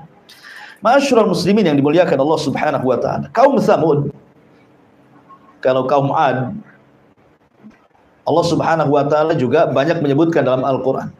Bahkan Nabi Allah Hud 7 kali diulang di dalam Al-Qur'anul Karim. Lah kaum Tsamud ini masih keturunan kaum Ad, maka disebut Ad yang kedua. Kalau kaum Ad yang pertama disebut Adanil Ula. Ini Ad Ats-Tsani. Ya. Dan dua-duanya bangsa Arab. Ingat bahwa Arab itu terbagi menjadi 3. Ada yang disebut dengan Al-Arabu Al-Ba'idah. Ada yang disebut dengan Al-Arabu Al-Baqiyah. Ada yang disebut dengan Al-Arabu Al-Musta'rab namanya. Al-Arabul Ba'idah ini Arab yang sudah punah. Kaum Ad, kaum Tsamud sudah punah. Tidak ada lagi turunannya. Ya, hanya tinggal ceritanya. Kemudian yang kedua Al-Arabul Baqiyah. Arab yang masih ada. Ya, dan itu salah satunya keturunan Qahtan, seperti Imam Malik rahimahullahu taala itu keturunan Qahtan. Kemudian yang ketiga ada namanya Al-Arabu Al-Musta'rab, bukan orang Arab tapi fasih berbahasa Arab, akhirnya dikatakan orang Arab karena kefasihan bahasa Arab. Dari sini ada kaidah, walaupun ada orang Arab di negeri kita, mancung, tidak diragukan lagi wajahnya wajah Arab, tapi tidak bisa bahasa Arab, malah medok bahasa Jawa, maka dia bukan Arab. Tapi kalaupun ada di negeri kita pesek belesek, tidak ada muka-muka Arab sedikit pun, tapi cepetang dia bahasa Arabnya luar biasa, gitu ya, melebihi orang Arab, maka dia Arab. Ini kaidah. Ya. Jadi jangan berbangga karena muka Arab ngaku Habib. Dites bahasa Arabnya tak tahu. Kasih kitab kuning tak bisa baca. Bukan tak bisa baca, tak bunyi. Ya kan? Ma'asyiral muslimin yang dimuliakan Allah Azza. Ini kaidah karena ada Al-Arabul Musta'rab di sini kan. Ismail itu bukan orang Arab. Dia lahir di Palestina. Ya. Kemudian dibawa oleh Ibrahim dengan ibunya Hajar ke Arab. Berjumpa dengan suku Jurhum, belajarlah Ismail dengan kabilah Jurhum, akhirnya dia pula yang paling fasih bahasa Arabnya. Makanya Ismail disebut Al-Arabul Musta'rab. Dia bukan Arab tapi jadi Arab karena kefasihan bahasa Arab. Ya, maka nggak apa-apa antum tampang tak ada Arabnya, tapi bahasa Arabnya luar biasa, Arab antum. Gitu ya. Antum mancung walaupun kayak Petruk gitu ya. Tapi tak bunyi Arab, bukan Arab Indonesia antum. Gitu ya. Jadi itu kaidah seperti itu. Antum harus pahami. Baik. Lah, kaum Tsamud ini sama dengan kaum Ad. Ini Arabul Al-Ba'idah. Ini kisahnya sudah nggak ada turunannya, tetapi kan dikisahkan. Karena Rasulullah SAW konteks ayat ini ingin mengingatkan orang-orang Quraisy, jangan kufur kalian. Kalau kalian kufur, nanti kalian diazab seperti kaum Ad dan Tsamud. Gitu maksudnya. Ya. Makanya ketika Al-Walid ibn Mughirah datang kepada Nabi SAW, kononnya mau tawar-menawar dan mengatakan, ya Muhammad, sudahlah, nggak usahlah kau lanjutkan dakwah. Kau ini pengen apa? Kalau kau ingin harta, kami kumpulkan harta kami. Kami jadikan kau orang paling kaya di antara kami. Kalau kau ingin raja, kami jadikan kau raja kami. Kalau kau ingin perempuan yang cantik, kami carikan. Kalau kau gila, kami carikan tabibnya, dokternya. Tapi tolonglah, ya sudah sampai di sini dah. Kata Nabi SAW, ya Walid, sudah kau ngomong. Sekarang gantian. Maka Nabi SAW tidak membantah soal tawaran-tawaran tadi. Tapi Nabi membacakan ayat, fa'in a'radu, ya, fa'in a'radu, anzartukum bisa'iqatin mithla sa'iqati adi wa thamud. Kalau mereka orang-orang Quraisy itu berpaling dari dakwahku, ingat, mereka akan disambar halilintar seperti halilintar yang pernah membinasakan kaum Ad dan Tsamud. Ketakutan itu Al-Walid. Karena tahu kisah mereka di benak-benak mereka kan. Dan mereka meyakini ini seorang nabi sebenarnya. Cuman karena hasad dan takaburnya saja tidak mau beriman. Akhirnya mengatakan hasbuka yang cukup, yang jangan diteruskan itu. Ketakutan dia. Akhirnya dia pulang menemui orang Quraisy, kata pembesar Quraisy, kata Abu Jahal, gimana hasilnya? Nampaknya kau pergi beda pula mukamu kau kembali katanya. Jangan-jangan kau sudah beriman. Katanya kan itu. Artinya di sini Nabi SAW mengingatkan tentang kaum Ad dan Samud kan. Artinya di otak-otak orang Arab itu sangat paham kisah-kisah ini. Makanya Rasulullah SAW tidak mengkisahkan Nabi-Nabi Bani Israel. Karena mereka tidak ada pengetahuan tentang itu. Makanya Rasul mengkisahkan tentang dua kaum yang mereka paham. Diutus kepada mereka Nabi dan Rasul, mereka membangkang, turun azab. Apakah kalian mau seperti itu? Nah, gitu maksudnya. Ma'asyiral muslimin yang dimuliakan Allah Azza wa Jalla, kembali bahwa sebagaimana Nabiullah Saleh dan juga Nabiullah Hud dan seluruh para nabi mendakwai mereka ke dalam tauhid, kaum Tsamud pun menentang Nabi Saleh. Tidak perlu saya ceritakan panjang-panjang karena kita ambil singkat-singkatnya saja. Akhirnya mereka pun mengatakan, ya Saleh, kalau engkau seorang nabi, kami tidak melihat ada bukti dari kamu. Ya. Bukankah seorang nabi harus bawa mujizat? Kata Nabi Saleh, mau kalian apa? Mereka mengatakan, kalau engkau seorang nabi, keluarkan dari batu ini unta. Tetapi bukan hanya sekedar unta. Unta usyara. Usyara itu yang sedang hamil 9 bulan. Jadi kalau keluar langsung hamil, langsung lahir gitu maksudnya. Itu namanya unta usyara. Ya. Akhirnya kemudian usyara itu 10 bulan ya. Dari kalimat asyara, usyara. Jadi unta yang hamil 10 bulan kalau keluar dari batu langsung melahirkan. Permintaannya aneh gitu. Akhirnya kemudian Nabi Saleh berdoa meminta izin untuk melaksanakan 2 rakaat salat, kemudian berdoa kepada Allah Azza wa Jal dan Allah kabulkan permintaannya. Tiba-tiba batu berbelah, kemudian keluar unta tadi. Kemudian Nabi Saleh membuat aturan. Ya. Ini unta adalah berkah bagi kalian. Makanya naqatullah, ini unta Allah, ingat. Sesuatu yang dinasabkan kepada Allah punya kemuliaan. Baitullah, rumahnya Allah. Naqatullah, untanya Allah. Sesuatu yang dinasabkan kepada Allah pasti punya kemuliaan. Nabi Saleh sudah mewanti-wanti. Ini unta mukjizat bagi kalian. Tapi tolong bagi waktu. Saat kalian mengambil air, ya, maka kalian jangan ganggu unta. Kalian boleh ambil air. Dan kalian kau boleh mengambil air susunya. Tapi besoknya unta itu yang akan minum, kalian tidak boleh mengambil air. Kalian cukup mengambil air susunya saja. Jangan ganggu dia. Kalau ganggu, kalian akan ditimpa adab. Terus berlalu, berhari, berbulan, bertahun, mereka mendapatkan nikmat dari unta itu. Dan Nabi Saleh terus mendakwahkan dakwah tauhid kepada kaum Tsamud. Sampai pada waktunya ada pula orang hasad. Ya, tidak suka dengan unta itu. Seorang wanita. Ada yang mengatakan 2 wanita. Yang satu kaya, yang satu banyak anaknya, bekerja sama. Kemudian dikatakan, siapa yang bisa menyembelih unta Saleh, maka saya akan berikan kekayaan dan dia boleh menikah dengan salah satu putri dari putri-putri kami. Kemudian ada pula yang daftar namanya Qidar ibn Salib. Qidar ibn Salib dan satu kawannya, lupa saya namanya. Ya. Qidar ibn Salib ini dan Malik ibn Kinan atau Sinan, Malik ibn Sinan atau siapa namanya. Pokoknya 2 orang ini siap daftar. Tetapi sebelum dia membunuh unta Nabi Saleh itu, dia gerilya door to door dulu ke rumah-rumah. Minta pendapat. Gimana kalau kayak sembelih Nabi Saleh? Setuju nggak? Setuju. Gimana? Setuju. Setuju. Akhirnya satu kampung setuju. Rupanya kebanyakan mereka tidak suka. Makanya kenapa Allah mengatakan fa'aqaruha. Ya, menggunakan jama. Mereka pun menyembelih unta Saleh. Padahal yang menyembelih 2 orang. Tapi bahasanya menggunakan jama karena disepakati satu kampung. Ya. Mereka sepakat, cuman eksekutornya cuman si Qidar ibn Salib dan kawannya ini. Yang betul-betul mengeksekusi untanya Nabi Saleh sembelih, kemudian dikuliti dan dimakan dagingnya. Dalam kisah Isra lihat kan dia bawa unta, anak untanya itu. Ya, anaknya unta Yasruh pergi kemudian masuk lagi ke dalam batu itu. Itu kisah Isra lihat.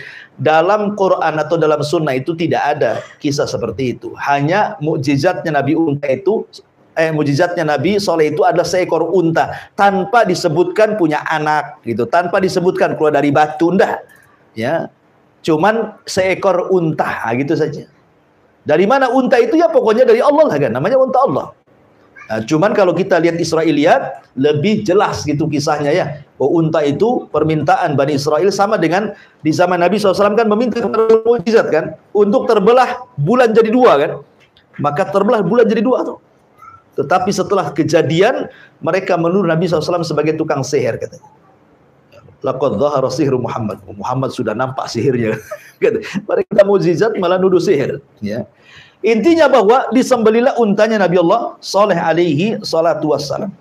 Maka sebagaimana yang ma'ruf gitu ya, yang ma'ruf, maka Nabi Saleh ini mengingatkan mereka, jangan disembelih, kalau tidak datang azab kepada kalian. Betul-betul disembelih. Ya. Maka datanglah azab kepada mereka. Apa azabnya? Ma'asyiral muslimin yang dimuliakan Allah Azza wa Jalla. Nabi Saleh mengatakan 3 hari akan datang azab kepada kalau kalian tidak bertobat. Rupanya 3 hari ini justru mereka merencanakan pembunuhan, bukan hanya telah membunuh unta, Nabi Saleh pun mau dibunuh dia. Maka di hari pertama wajah mereka tiba-tiba memerah. Hari kedua memutih. Hari ketiga kemudian menghitam. Hari keempat Jibril turun.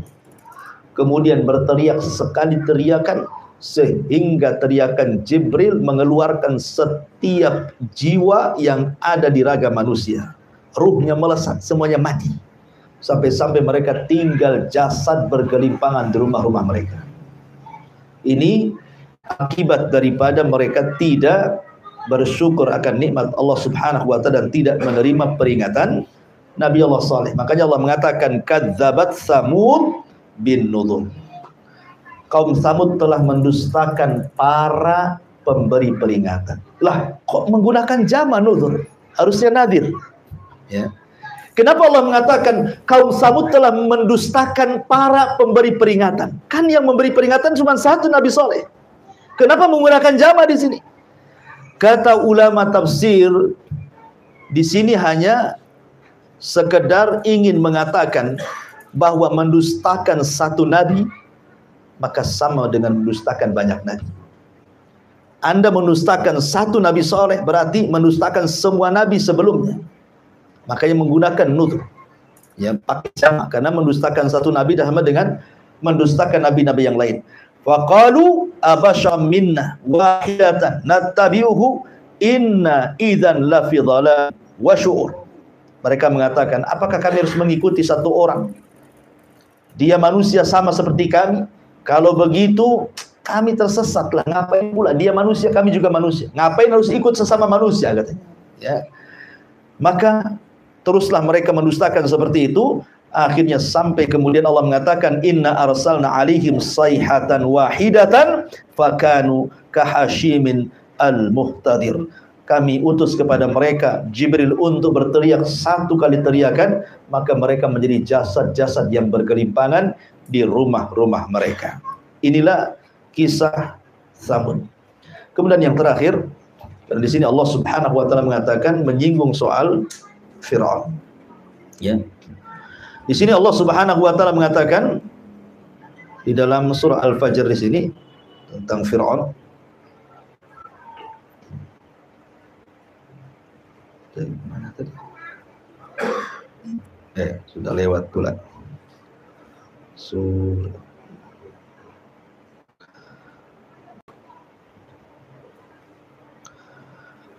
Allah Subhanahu wa taala mengatakan wa fir'auna dzil autad, dan terhadap Fir'aun yang memiliki pasak-pasak bangunan yang sangat besar. Ini sudah beralih ya. Kalau dua kisah sebelumnya cerita tentang bangsa Arab, ya. Kalau ini cerita Bani Israel. Karena kenapa dipilih Fir'aun? Karena Fir'aun ini musuhnya Nabi Musa.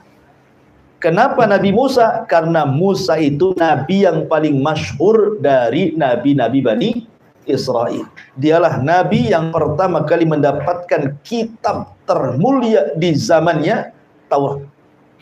Ya kan? Baru setelahnya Zabur, baru setelahnya Injil, baru setelahnya Al-Quran. Makanya dipilih kisah Nabi Musa. Ya, karena ini nabi yang paling masyhur, bahkan di dalam Al-Quran itu kisah Nabi Musa adalah kisah terlengkap. Ya, setelah Nabi Ibrahim, kemudian Nabi Yusuf, ada beberapa nabi itu yang lengkap, tapi Nabi Musa lebih lengkap lagi. terbanyak dalam Al-Quran. Seolah-olah ada kait hubungan antara Islam dengan Bani Israel. Karena banyak sekali kisah yang disebutkan dalam Al-Quran, hampir setiap surah. Ya, itu ketemu kisahnya Fir'aun atau kisahnya Nabi Musa alaihi salatu wassalam. Wa fir'auna dzil autad. Maksudnya Fir'aun di sini siapa? Ada yang mengatakan bahwa Fir'aun yang ditemukan di Laut Merah itu, yang jasadnya hari ini dimumikan, kemudian ditaruh di Mesir dan menjadikan tempat rekreasi. Ya, antum kalau ke Mesir antum bisa datang ke tempat jasadnya Fir'aun, ya, di lab sana, dan antum bisa melihat bagaimana Fir'aun masih utuh karena dimumikan. Apakah Fir'aun yang kemudian dimumikan hari ini yang ada di Museum Mesir itu adalah Fir'aun yang dimaksud dalam surah Al-Fajr ini, ataukah Fir'aun yang lainnya? Karena kita tahu bahwa Fir'aun itu bukan satu. Fir'aun itu kan istilah bagi Raja Mesir. Itu disebut Fir'aun. Kalau Kisra itu istilah Raja Persia. Kalau Kaisar itu istilah Raja Romawi. Kalau Tuba itu istilah Raja Yaman. Kalau Mesir itu diistilahkan dengan kalimat Fir'aun. Kalau Jawa itu diistilahkan Mengkubuwono. Kan ada istilah Raja Jawa, Mengkubuwono I, Mengkubuwono II gitu ya. Jadi itu sebenarnya istilah-istilah raja. Ya. Lalu siapa Fir'aun di sini? Apakah betul Fir'aun yang dimumikan hari ini yang ada di Museum Mesir itu adalah Fir'aun yang dimaksud dalam surah Al-Fajr? Memang terjadi polemik panjang. Walaupun kebanyakan mengatakan ya, itulah Fir'aun yang dimaksud. Ya, maksudnya Ramsis Ats-Tsani. Ya. Namanya Ramsis kedua. Itulah yang ditemukan, yang kemudian jasadnya sekarang menjadi mumi dan ditonton, bisa dilihat. Katanya, sekali lagi kita tidak bisa menjazmkan masalahnya ya, tidak bisa memastikan. Tapi ada yang berpendapat seperti itu. Karena memang jasad Fir'aun memang dijaga untuk menjadi sebuah pelajaran bagi umat setelahnya termasuk kita. Di sini Allah mengatakan wa fir'auna, maksudnya Fir'aun di sini Fir'aun di zaman Nabi Musa. Karena di zaman Nabi Yusuf juga Fir'aun. Tapi Fir'aun di zaman Nabi Yusuf kan beriman. Tetapi yang dimaksud Fir'aun apabila diistilahkan Fir'aun dalam Al-Quran berarti kisah Nabi Musa. Karena inilah yang banyak dikisahkan dalam Al-Quran, satu-satunya raja yang mengatakan ana rabbukumul a'la a'ilahun ghairi, aku adalah Tuhan yang paling tinggi, apakah ada Tuhan selainku, katanya. Ya. Dengan sebab dua kata-kata inilah makanya Fir'aun diazab dua kali, di dunia ditenggelamkan dan di akhirat diazab dengan azab yang sangat pedih. Baik, bagaimana kisahnya? Di sini Allah mengatakan wa fir'auna dzil autad, dan Fir'aun yang mempunyai pasak-pasak bangunan yang besar. Alladzina taghaw fil bilad, yang berbuat sewenang-wenang dalam negeri. Fa aktsaru fihal fasad, lalu mereka banyak berbuat kerusakan dalam negeri tersebut. Fasabba alaihim rabbuka sautu adzab, karena itulah Tuhan menimpakan semeti azab kepada mereka. Inna rabbaka labil mirsad, sungguh Tuhanmu benar-benar menguasai mereka. Jadi Fir'aun itu membawa kerusakan karena begini, diawali dari mimpi. Fir'aun itu mulai bejatnya itu diawali dari mimpi. Ya. Jadi dia bermimpi, dalam mimpinya dia melihat api. Api ini berasal dari perkampungan Bani Israel, kampungnya Nabi Yusuf yang sudah meninggal. Ini turunannya di situ. Ya. Jadi ada api dari Palestina menuju Mesir. Cuman perkampungan Nabi Yusuf Bani Israel itu tidak terbakar. Satu Mesir terbakar. Jadi Fir'aun heran. Ini kan mimpi buruk gitu ya. Tapi sambil lalu saja. Ini mungkin hanya bunga-bunga tidur. Besoknya mimpi dengan mimpi yang sama. Besoknya mimpi dengan mimpi yang sama. Terpaksalah si Fir'aun ini mengumpulkan penasehat spiritual. Ini bahasa kitanya dukun lah ya. Ya keren kali penasehat spiritual itu. Atau ahli supranatural gitu. Dikumpulkan tuh mbah-mbah dukun itu. Ya, kemudian disuruh mentakwil, meramal. Ada apa ramalannya? Kok aneh kali mimpinya? Ya. Akhirnya kemudian para penasihat spiritual ini menunjukkan bahwa setiap pemimpin pejabat itu ada tuh namanya penasihat spiritual tuh.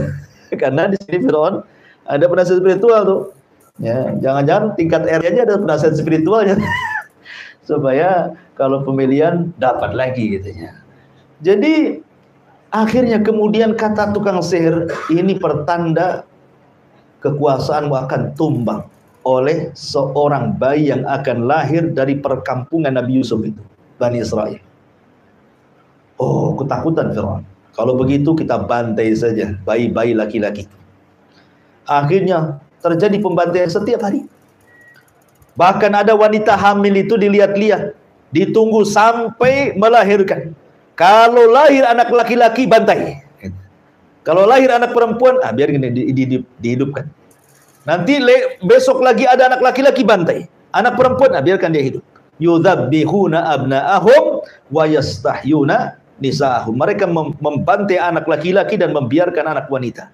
Dan begitu seterusnya setiap hari sampai berbulan-bulan, bertahun-tahun. Jadi akhirnya orang-orang yang berakal Mesir mengatakan, ya Firaun, kita tahu bahwa kemajuan Mesir itu di tangan Bani Israel. Walaupun mereka diperbudak oleh kaum Kipti, tetapi bagaimanapun kaum Kipti itu sangat berhajat kepada Bani Israel, karena mereka yang paham soal ekonomi Mesir. Mereka yang paham soal bangun jalan, bangun bangunan yang besar, yang megah, dan begitu seterusnya. Jadi Allah berikan sampai hari ini orang-orang Yahudi kan diberikan kecerdasan yang Allah tidak berikan kepada yang lainnya. Ya, tetapi kecerdasan Yahudi justru untuk menyesatkan orang. Tapi antum harus bedakan antara Bani Israel dengan Yahudi. Makanya jangan pernah negeri Israel dikatakan Israel. Kita katakan Yahudi, negeri Yahudi. Karena Israel itu diambil dari Bani Israel. Dan itu nama suci, nama Nabi Yakub. Ya.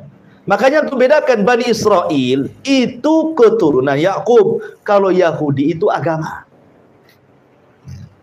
Bani Israel ini ada yang baik, ada yang jahat. Nabi Yusuf Bani Israel baik, dan nabi-nabi dari Bani Israel banyak. Tapi kalau Yahudi itu agama yang menyesatkan. Makanya kita setiap sholat berlindung dari orang Yahudi. Ghairil maghdubi alaihim waladhdallin. Ya, maghdub siapa? Maghdub itu Yahudi, maksudnya maghdub itu. Dhalin itu artinya Nasrani. Kita berlindung dari mereka. Hari-hari kita ngomong seperti itu dalam setiap sholat kita kan. Ya, ihdinas siratal mustaqim siratal ladzina an'amta 'alaihim ghairil maghdubi 'alaihim waladhdallin. Ya. Lah, ketika kemudian orang-orang yang berakal mengatakan janganlah seperti itu. Nanti kalau habis turunan mereka, bapak-bapak mereka mati, siapa yang akan melanjutkan pembangunan Mesir ini? Ya. Biarkanlah, buat kebijakan lain. 1 tahun bantai, 1 tahun jangan. 1 tahun bantai, 1 tahun jangan. Kayak Pak Daud gitu ya. Jadi akhirnya kemudian sepakat Fir'aun, tahun ini pembunuhan bayi. Pokoknya kalau dalam tahun ini ada lahir anak laki-laki, bantai.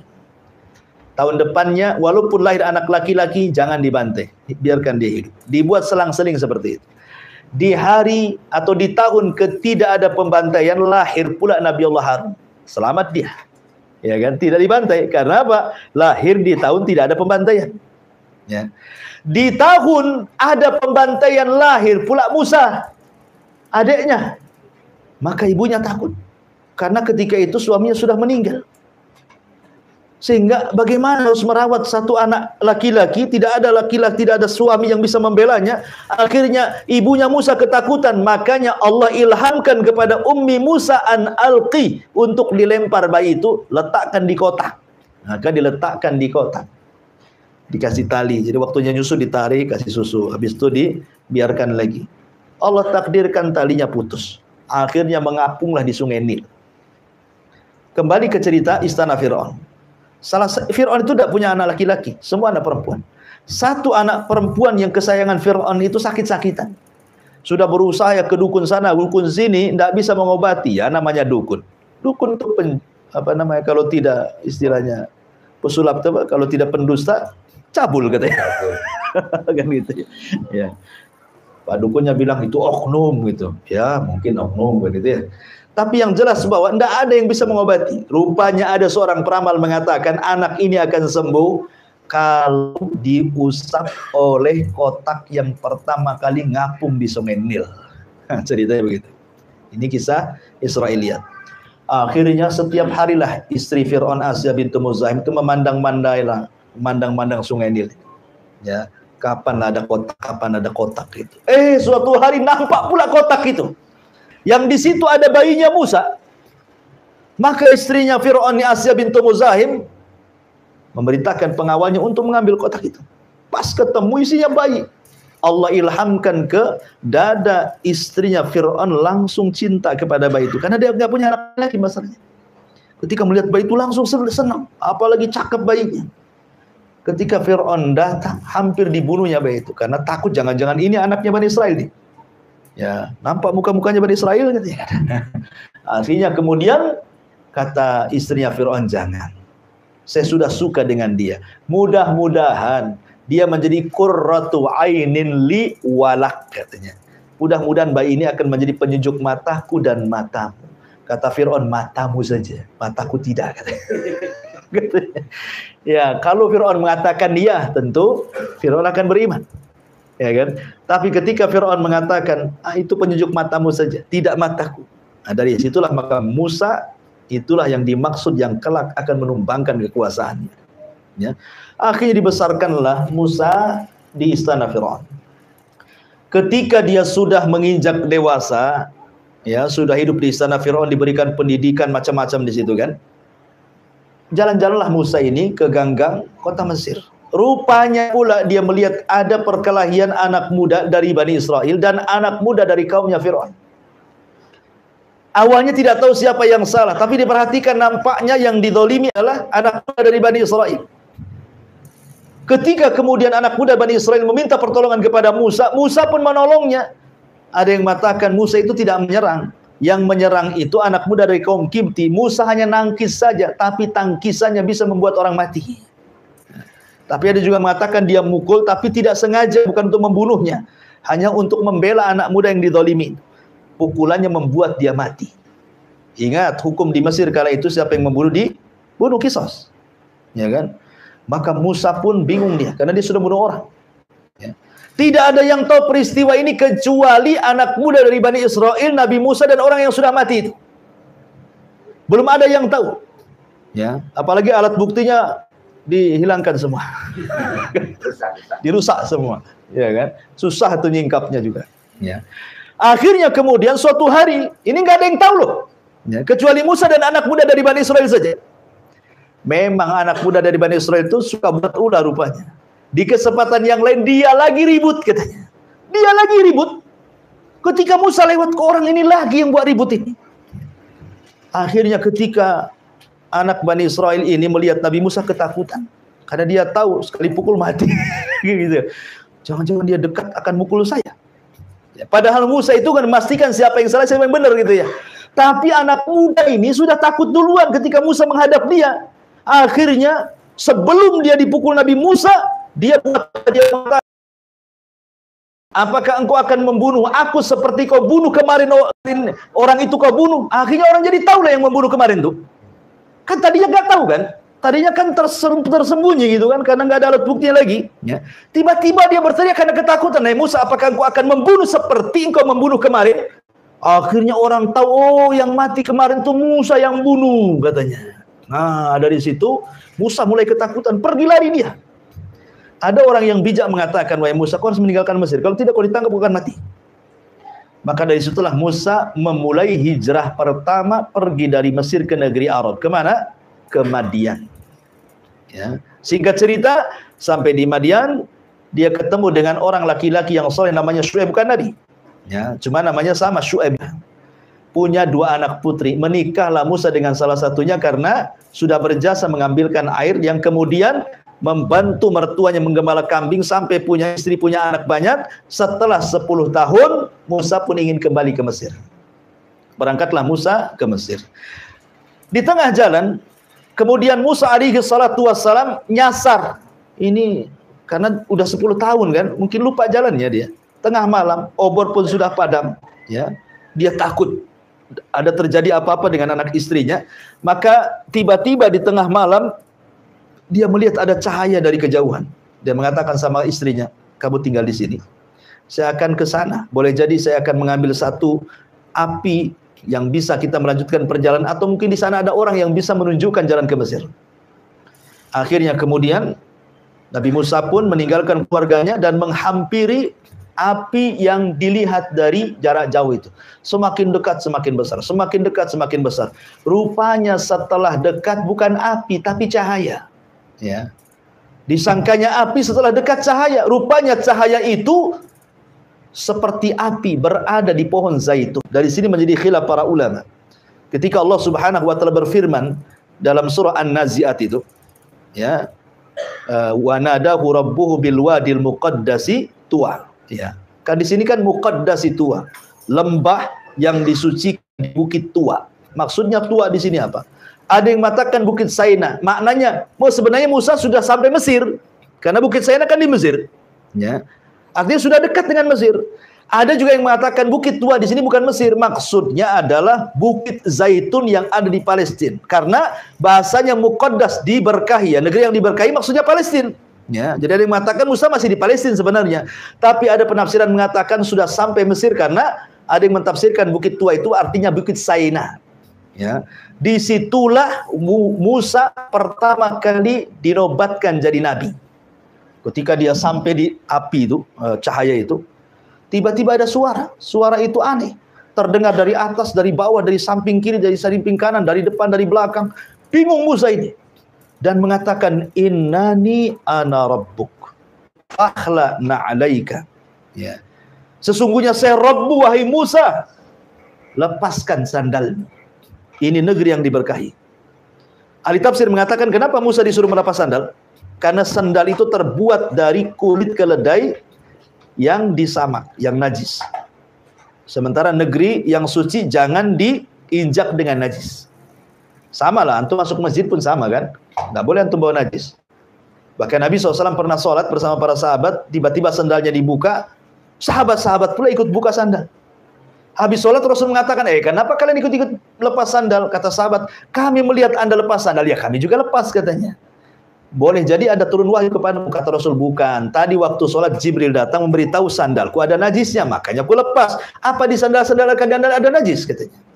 Artinya bahwa masuk masjid saja, karena masjid disucikan, tidak boleh kita bawa najis gitu ya. Maka begitu juga Musa untuk dilepas. Kemudian Allah Subhanahu wa taala berdialog dengan Musa. Di sinilah disematkan kalimat kalimu rahman. Musa itu nabi yang diajak berdialog dengan Allah tanpa perantara. Maka sejak itu disematkan kalimat kalimu rahman. Ya. Lah, Musa itu kan kemana bawa tongkat. Jadi Allah Subhanahu wa taala kemudian dibalik cahaya itu mengatakan, wa ma biyaminika ya Musa. Itu di tangan kananmu apa itu? Kata Musa, ini asaya, ini tongkatku ya Allah. Ya, atawakkau fi, aku suka menggunakan sandaran, atau ahusyu ala ghanami, terkadang aku untuk menggiring kambing, atau ma'aribu ukhra, atau yang lainnya. Ya. Kata Allah Subhanahu wa taala, kalau begitu lemparkan tongkatmu sekarang. Ini sekarang Nabi Musa dikagetkan dengan suara Allah Subhanahu wa taala, maka Allah ingin menampakkan kekuasaannya supaya Musa makin yakin bahwa di hadapannya adalah Tuhannya. Ya, makanya Allah mengatakan, lempar tongkatmu yang ada di tangan wahai Musa. Dilemparlah tongkat itu, tiba-tiba jadi ular besar. Musa kaget. Ya, langsung dia loncat ke belakang. Tapi Allah mengatakan, la takhaf. Jangan takut. Khudha wa la takhaf. Sekarang kau ambil lagi ular itu. Bingunglah Nabi Musa, ini ngambil ular besar nih. Ya, pegang buntut, matuk kepala, pegang kepala makin matuk kan itu. Mana pula ini ngambil kan? Tetapi Allah mengatakan, khudha wa la takhaf, sanu'iduha siratahal ula, katanya. Ambil. Dan nanti kejadian seperti ini akan terulang lagi nanti. Ya. Akhirnya diambil ekornya, tiba-tiba jadi tongkat lagi. Yang lebih mengherankan Nabi Musa, karena kan Nabi Musa sedang mencari perapian untuk jalan di tengah malam kan. Kata Allah Subhanahu wa taala, masukkan nih ya tanganmu ke tengah-tengah bajumu, masukkan ke sini. Nah, kemudian keluarkan. Maka Musa dimasukkan bajunya, kemudian dikeluarkan, tiba-tiba bercahaya. Ya. Apa ini? Nanti ya. Tiba-tiba bercahaya. Musa makin heran lagi kan? Berarti yakin bahwa yang di hadapannya berdialog adalah Allah Subhanahu wa taala. Maka setelah Allah berikan dua mukjizat besar berupa tongkat menjadi ular dan tangan bercahaya, maka Allah katakan kepada Musa, idhab ila fir'aun innahu tagha. Nanti kalau kau sampai di Mesir, pergi kau ke si Fir'aun. Dia raja yang zalim. Dakwai mereka, dakwai dia, ajak dia kepada tauhid. Ya. Akhirnya kemudian Musa pun sudah resmi jadi nabi nih. Maka berangkatlah bersama keluarganya ke Mesir. Masalahnya, Musa ini ngomongnya pelat, ya, dia tidak fasih. Ya, bahasa Arab kan beda dengan bahasa kita. Kalau bahasa kita orang cadel pun masih biasa saja lah kan. Pandai banyak pejabat cadel itu ya, masih bisa dipahami. Tapi orang Arab ini bahasa Arab tidak bisa kalau tidak fasih. Ya. Lah, karena dia tidak fasih, dia punya abang namanya Harun, fasih pula bicaranya. Maka dia mengatakan afsahu minni lisanan. Saya punya abang ya Rabb, dia lebih fasih lisannya dibandingkan diriku. Jadikan dia wazirku. Ya, maksudnya jadikan dia, angkat dia jadi nabi. Jadi Nabi Harun diangkat jadi nabi itu karena permintaan Musa. Maka Allah kabulkan. Harun diangkat jadi nabi. Berangkatlah dua orang ini menuju istana Firaun. Diketuknya Firaun. Kata Firaun, siapa? Kata penjaga Musa. Oh Musa, masuk. Karena Firaun kenal lah siapa Musa, namanya angkatnya. Ya. Ketika sampai di istana, mulailah Musa dan juga Harun mendakwai Firaun, mengajak kepada tauhid kepada Allah Azza wa Jalla. Firaun geleng-geleng kepala saja. Sudah 10 tahun hilang, datang-datang kalau ngajak-ngajak kayak gini katanya. Akhirnya Firaun mengatakan, "Hei Musa, kau ini buronan. Ya, kau sudah membunuh orang. Kau belum dapat hukuman." Kata Musa, "Ya Firaun, aku membunuh satu jiwa itu pun tidak sengaja. Jiwa yang kau bunuh ribuan jiwa," katanya. Siapa yang berhak dihukum katanya? Bayi-bayi yang kau bantai itu udah berapa itu katanya. Aku ini bunuh orang gak sengaja. Kau bunuh orang sengaja lagi. Ya.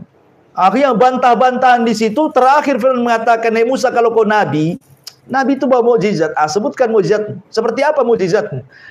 Disinilah Allah Subhanahu wa taala mengatakan sanu'iduha siratahal ula. Ketika Musa berada di Bukit Tua itu, kisah ini akan terulang. Inilah pengulangan kedua kalinya.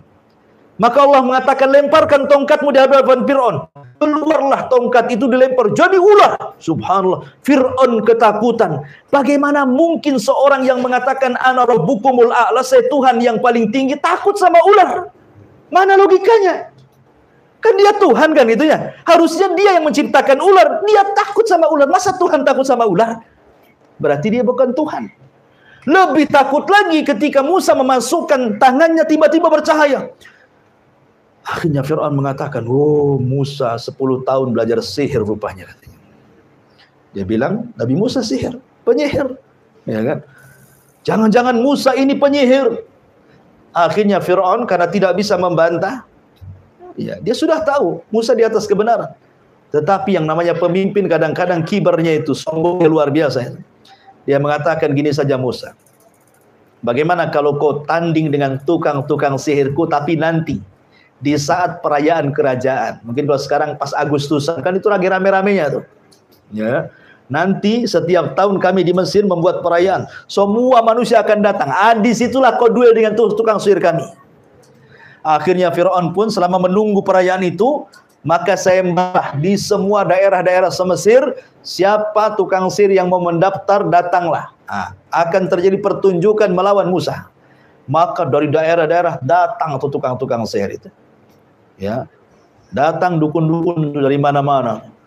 Mereka hendak demonstrasi kan itu. Sampai Imam Ibnu Katsir mengatakan jumlahnya 70.000 orang yang daftar itu.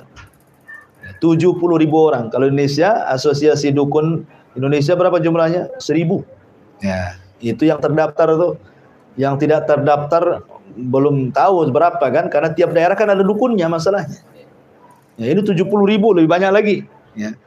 Akhirnya Musa alaihi salatu wassalam mengiyahkan tantangan itu, tetapi Musa syaratnya satu. Dia tahu kelemahan tukang sihir malam hari. Dia minta di waktu duha.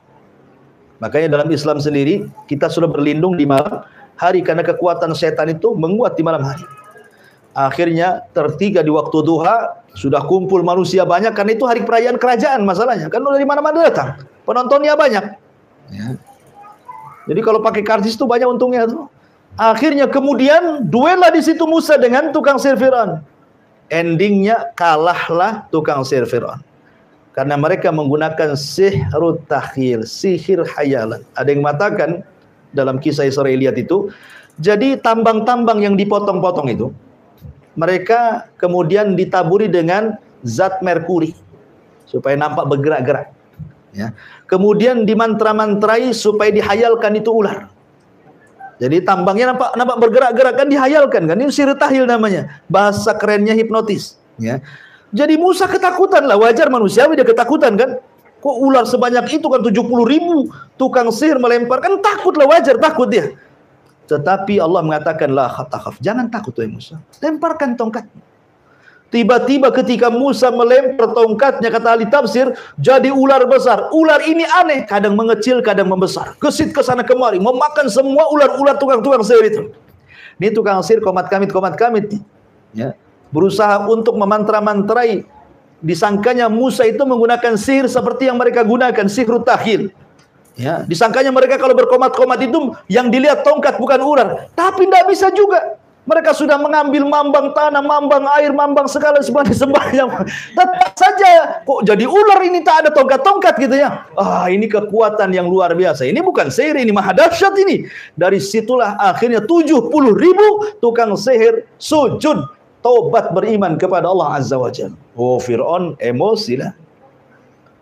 Kan Fir'aun sudah menyediakan, sebelum tukang dukun datang kan tukang dukun sudah mengatakan, apakah kami dapat upah wahai Fir'aun?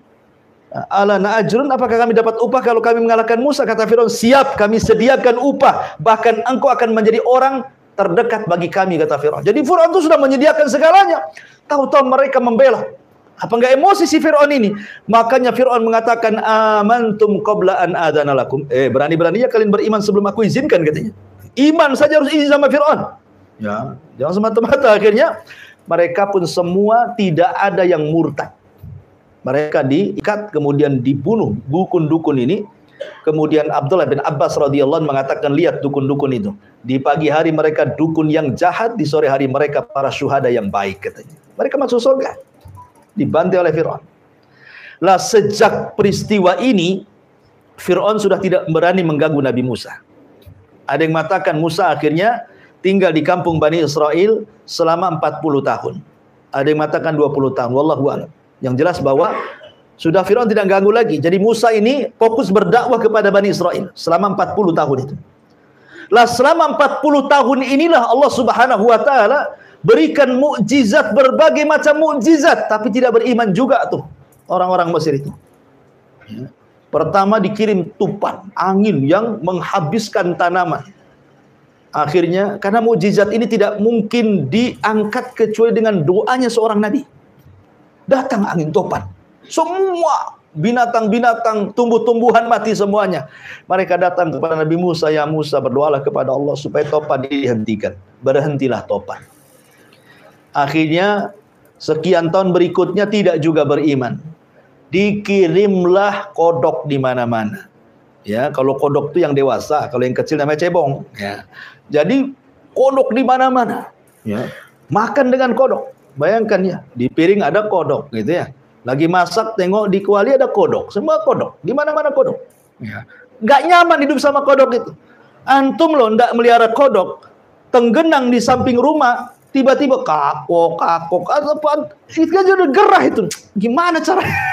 Apalagi kodok di mana-mana gitu ya. Kodok 2 ekor di samping rumah itu sudah ganggu gitu tidur kita. Ini kodok sak rumah, di mana-mana ada kodok.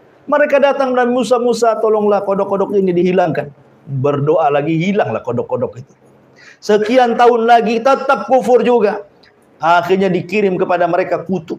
Ya, mungkin bahasa kitanya tumbila, antum tahu tumbila? Kalau di Jawa Barat itu, kalau di kasur-kasur Tempo dulu, itu di ujung-ujung kasur itu namanya tumbila. Tinding itu apa tuh?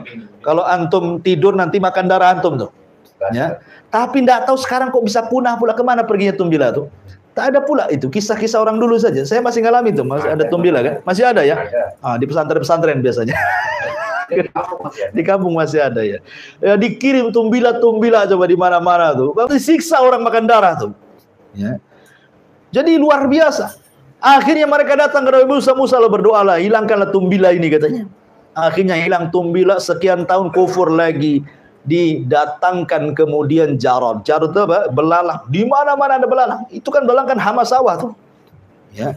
Akhirnya berdoa lagi, minta kepada Musa, diangkat belalang. Akhirnya kufur lagi, kemudian dikirimlah darah. Ada yang mengatakan darah itu keluar dari badannya. Ada yang mengatakan air itu semua jadi darah. Sumur jadi darah, sungai jadi darah, lautan jadi darah. Pokoknya akhirnya Musa berdoa lagi, diangkat lagi, dan begitu seterusnya. Ya, sampai Musa melihat geleng-geleng kepala, tidak bisa. Orang Mesir nggak bisa beriman. Musa harus membawa Bani Israel ke negeri yang jauh lebih baik lagi supaya mereka bisa beriman. Kemana? Ke Palestina. Dari situlah Musa hendak hijrah. Kedengaran Fir'aun, oh tidak. Kalian, Musa membawa Bani Israel supaya Mesir bangkrut dengan tidak adanya orang-orang Bani Israel, tidak bisa. Siapa yang ikut Musa, kubunuh. Maka akhirnya Musa pada waktu yang ditentukan membawa Bani Israel sebanyak-banyaknya untuk mengarah ke Palestina. Fir'aun ketahuan, maka Fir'aun menyiapkan pasukan besar, kemudian menyusul Musa dan Bani Israel. Disinilah terjadi peristiwa mukjizat tongkat yang ketiga. Karena di hadapannya lautan, di belakang pula tentara Fir'aun. Bani Israel ketakutan, wa inna lamudrakun, Musa, kami sudah dilihat oleh tentara Fir'aun, mau kemana kita? Depan kita lautan. Musa dengan yakinnya mengatakan, innama iya rabbi sayahdin, tenang, kebersamaan Allah, Allah pasti ngasih petunjuk. Jibril turun, kemudian meminta kepada Musa untuk memukulkan tongkat di lautan, tiba-tiba menjadi 12 jalan. Kenapa 12 jalan? Karena 12 kabilah Bani Israel itu. Maka ketika sudah sampai di seberang sana, Fir'aun menyusul, Allah katakan fa'aghraqnahum wa junudahum. Maka kami tenggelamkan si Fir'aun, fa'aghraqnahu wa junudahu, dan tentara-tentaranya. Kenapa? Karena Fir'aun pernah mengatakan, sesungguhnya seluruh air di Mesir itu di bawah telapak kakiku. Sekarang Allah adab dengan ditenggelamkan di air. Karena dia sombong dengan air. Semua air di Mesir ini di bawah kakiku. Sekarang tahu. Ya. Itulah air yang kau sombongkan, kau tenggelamkan di bawah air. Ya. Begitulah Allah Subhanahu wa taala mengkisahkan tentang kisah Fir'aun. Wallahu alam, inilah 3 kisah yang tersebut dalam surah Al-Fajr. Taib, sebelum saya tutup ada pertanyaan di sini. Bismillah, afwan Ustaz, izin bertanya di luar tema, bagaimana hukum berdoa masalah pakai bahasa Indonesia saat sujud ketika salat? Iya. Saya Muhsin Al-Abbad pernah ditanya, boleh nggak seseorang ketika sujud menggunakan bahasa selain Arab? Bagilah yuhsin al-Arabiyah, bagi orang yang tidak baik bahasa Arabnya, bahkan tidak bisa berbahasa Arab, maka tidak mengapa dia berdoa dengan bahasa yang ia paham. Kemudian beliau ditanya lagi, apakah boleh diucapkan ataukah dalam hati? Maka beliau mengatakan boleh diucapkan. Wallahu a'lam. Boleh diucapkan. Ya, dan Allah Maha tahu akan bahasa yang kita ucapkan di situ. Wallahu a'lam bishawab. Subhanakallahumma bihamdika asyhadu an la ilaha illa anta astaghfiruka wa atubu ilaik. Allahu taala alam. Assalamualaikum warahmatullahi wabarakatuh.